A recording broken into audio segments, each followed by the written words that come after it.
Hi guys, it's Lizzie, your Student Union President here. I just thought I'd come on to let you guys know what your Student Union have been up to since the announcement of Lockdown 3.0. I know one of the big things on students' minds at the moment is rent rebates, and for the third time we have gone to the university to ask if they will offer rent rebates for students who are being told not to come back to campus, so they are paying for a room that they cannot use. This will cover the period from the 4th of January to mid-February. We are hoping that they will listen and understand the financial effect that this will have on students if they do have to continue to pay but are unable to use their rooms. We recognise that not all of our students live on campus, and rent rebates for on-campus accommodation will not impact all of our student community.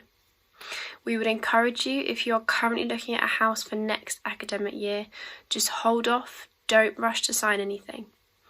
This is a problem that we'll be talking to other student unions around the country, because this is a national issue and one that we will be fighting on your behalf.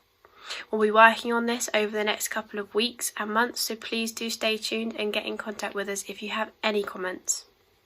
We are also asking them to explore an alternative to the no detriment or the safety net policy. I know a lot of students have been asking whether the university can implement a safety net for this academic year. Unfortunately, it's impossible to do the same as we did for students last year. A safety net in the same way as it was done last year requires a full exam period of non-affected exams and assessments by COVID, which unfortunately we do not have. We cannot provide it on second year grades, first year grades or your previous year grades, as this would be unproportionate for first year students and master's year students who do not have those grades to base it off. So we have asked the university to offer a more structured support for students to protect academic grades and academic standards. We are lucky here at Surrey to have a hugely diverse community, and we have so many international students that may be stuck here in the UK unable to get home, or at home and are unsure whether to return.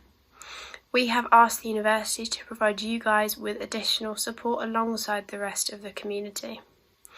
We have asked for increased flexibility on choosing whether you want to stay where you are because it may be safer, or whether to return for face-to-face teaching on campus. And I will talk a little bit more about online teaching in just a minute.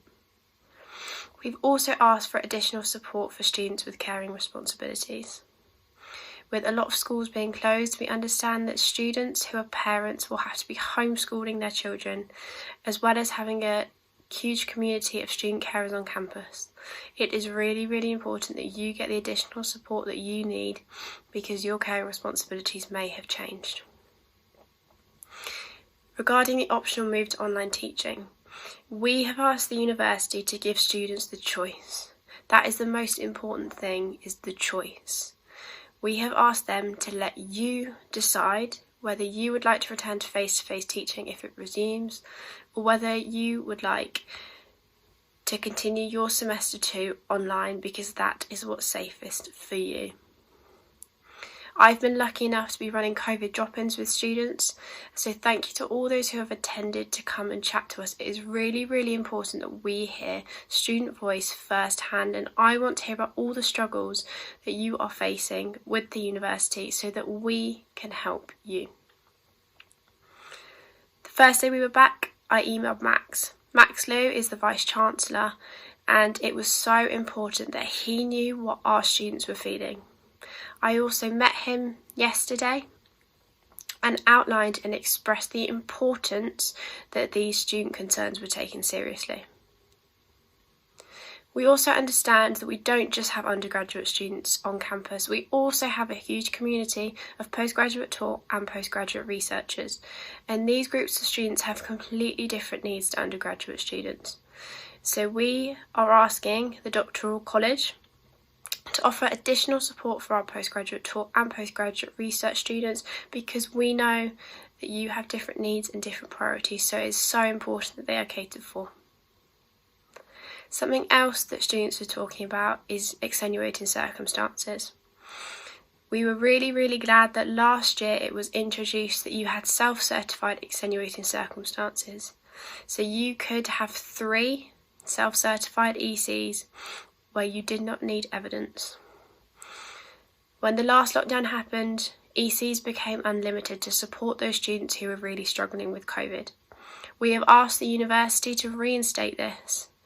Students were under the impression that things would go back to as normal as they can be in January, so may have been disproportionately affected if they used the majority of their self-cert ECs during semester 1.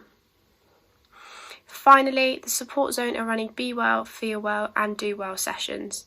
These are run by the support zone to help support students' wellbeing during this time. As always, please do not hesitate to get in contact about anything, however big or small you feel it is. We want to hear your student voice. Please stay safe, look after each other, and I hopefully will see you soon.